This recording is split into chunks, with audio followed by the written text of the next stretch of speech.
Welcome back to my channel నమీ ప్రతిలిపి. ఈరోజు మీరు వినబోతున్నారు విధి ఆడే వింత నాటకం 4వ ఎపిసోడు.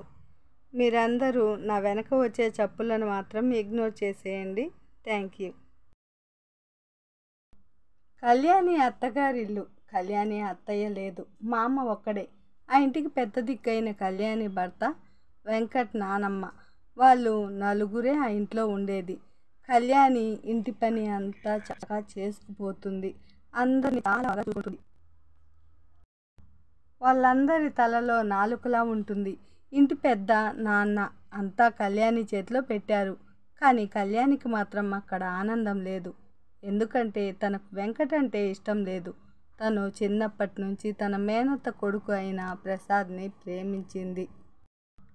కానీ తండ్రికి మేనత్తకి జరిగిన గొడవల కారణంగా అన్నా చెల్లెళ్ళు విడిపోయారు. దాంతో ప్రసాద్ కళ్యాణి కూడా దూరమైపోయారు. అదే విషయాన్ని తండ్రితో చెప్పింది కళ్యాణి. కానీ ఒప్పుకోలేదు. అలా వెంకట్తో సంసారం చేయకుండానే ఆయనకి ఇల్లాలు అయిపోయింది. భార్యాభర్తల మధ్య బొత్తిగా సంబంధం లేదు. అదే వెంకట్కి నచ్చడం లేదు. దాంతో కొన్ని రోజుల తర్వాత కళ్యాణిని పుట్టింటికి తీసుకువెళ్ళి అదే విషయాన్ని తన అత్తగారితో చెప్పాడు వెంకట్. కూతురి మనసులో ఉన్నది ఏంటో తెలుసుకోవడానికి రంగమ్మ అక్కడే ఉండడానికి వెంకట్ ఒప్పుకున్నాడు. అలా 3 రోజులు గడిచింది. ఒకరోజు అనుకోకుండా కళ్యాణికి యాక్సిడెంట్ అయింది. కాలు విరిగింది.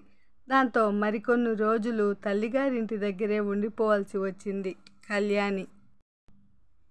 వెంకట్ అయితే అక్కడ ఎవరు ఎక్కువ రోజులు ఉండలేక తన ఊరికి వెళ్ళిపోయాడు. సావిత్రి అత్తగారిల్లు. ఒకరోజు సావిత్రి అత్తమామలు పొలంలో పనికి వెళ్తూ ఆమెకి వంట వండమని చెప్పి వెళ్ళారు. ఏ పని రాని సావిత్రి తోడికోడల సహాయంతో బియ్యం కడిగి కట్టెల పొయ్యి మీద పెట్టింది. వంటగదిలోకి వెళ్ళని సావిత్రి అలా పొగచూరిపోయి కట్టెల పొయ్యి ఊపలేక అన్నం సరిగ్గా చూడక ఇత్తులైంది. దాంతో భయపడుతూ అత్తయ్య ఇంటికి వస్తే ఏమవుతుంది అని భయపడుతూ వెళ్ళి ఓ మూలన దాక్కుంది ఆ చిన్నారి. అదే సమయంలో సావిత్రి అత్త పొలంలోంచి ఇంటికి వచ్చింది. పొయ్యి మీద ఉన్న అన్నాన్ని చూసి గుండెలు బాదుకుంటూ బంగారం లాంటి బియ్యాన్ని నాశనం చేసింది అంటూ సావిత్రి కోసం వెతుకుతూ వెళ్ళి తనను చూసి, ఇక్కడ దాక్కున్నావా పాపిష్టి మొకందానా, మా పాలిట శనిలా దాపరమయ్యావు అంటూ జుట్టు పట్టుకుని బయటికి ఈడ్చుకువచ్చి కొట్టసాగింది. తన భార్య కొడుతున్న సావిత్రికి కోడలికి అడ్డు రాగానే ఉక్రోషం తట్టుకోలేకపోయింది. దాంతో పొయ్యి మీద ఉన్న అన్నం తపాలా తీసుకువెళ్ళి రోడ్లో విసిరేసి అందరినీ పిలిచి మరీ చూపించింది. పాపం అదంతా చేసిన వాళ్ళందరూ సావిత్రినే తినేసేలా చూస్తున్నారు. ఆ చూపులకి సిగ్గుతో చచ్చిపోయింది సావిత్రి.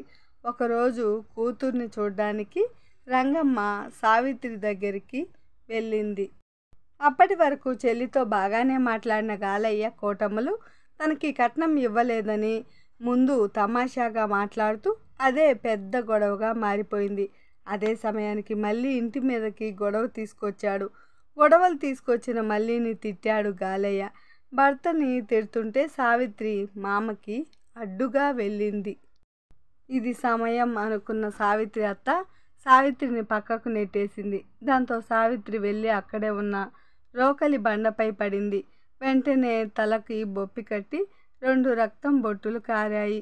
ఆ రోజు ఎందుకనో మల్లికి భార్య మీద చాలా ప్రేమ పొంగుకొచ్చి తల్లిని గట్టిగా కొట్టాడు.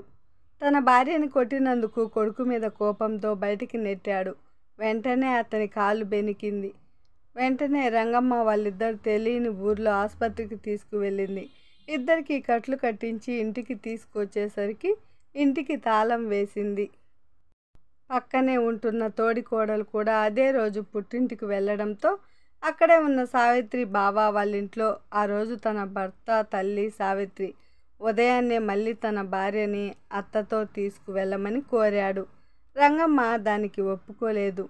అక్కయ్య, ముందు మీరు సావిత్రిని తీసుకువెళ్ళండి, మీ వెంటనే నేను వస్తాను, కానీ నాకు ఒకరోజు గడువు ఇవ్వండి అంటూ నచ్చజెప్పాడు. కానీ మళ్ళీ నిర్ణయాన్ని సావిత్రి ఒప్పుకోలేదు. తను వెళ్ళను అంటే వెళ్ళను అని చెప్పింది. సావిత్రి భర్త నచ్చజెప్పడంతో సరేనని ఒప్పుకుంది. ఇక అలా తల్లితో పాటు ఉదయాన్నే ట్రైన్ ఎక్కించిన భర్తకి త్వరగా రమ్మని చెప్తూ తల్లితో పాటు పుట్టింటికి వచ్చేసింది సావిత్రి. ఒక రోజులో వస్తానని చెప్పిన మళ్ళీ వారమైనా కానీ ఇంకా రాకపోయేసరికి దిగులుగా వచ్చింది సావిత్రి. సుబ్బారావు ఒక పక్క కళ్యాణికి యాక్సిడెంట్ అయిన విషయం, మరోపక్క సావిత్రి అత్తామామల దృష్టిలో పెట్టుకుని కృంగిపోయాడు. ఒకరోజు వెంకట్ తన మేనత్తని వెంట తీసుకువచ్చి కళ్యాణి మీద గొడవ పెట్టుకున్నాడు. నేనంటే నీకు ఇష్టం లేదు, నువ్వు ఇంకెవరినో ప్రేమిస్తున్నావు, నీకు నాతో కాపురం చేయాలని లేదు, అందుకే నేను నీకు విడాకులు ఇవ్వాలి అనుకుంటున్నాను అంటూ మేనత్తని ముందుకు తోశాడు వెంకట్. వెంకట్ మేనత్తకి ఒక కూతురు ఉంది. ముందు తన అన్నయ్య తన కొడుకుని తన కూతురికిచ్చి పెళ్లి చేస్తానని మాట ఇచ్చి మళ్ళీ మాట తప్పి కళ్యాణితో పెళ్లి చేశాడు. అందుకనే ఆమె ఆ పెళ్ళికి కూడా రాలేదు. ఇప్పుడు వెంకట్ తన ఇంటికి వెళ్ళి తన మేనత్తని ఇక్కడికి తోడుగా తీసుకొచ్చాడు. దాంతో ఆమె విజృంభించింది. తన కూతుర్ని మళ్ళీ వెంకట్కి పెళ్ళి చేయొచ్చనే నమ్మకంతో కళ్యాణి మెల్లో ఉన్న తాలిబొట్టును తెంచేసింది. ఆమె తన కాళ్లకు పెట్టుకున్న పట్టీలు తన అన్నయ్య తీసుకొచ్చినవి కనుక వాటిని కూడా లాగేసుకుంది. కూతుర్ని అలా నిలబెట్టి వస్త్రాపహరణం చేసినట్లుగా ఒంటి మీద ఉన్న నగలన్నీ ఒక్కొక్కటిగా లాగేసుకుంటున్న వెంకట్ మేనత్త మీద సుబ్బారావుకి చాలా కోపం వచ్చింది.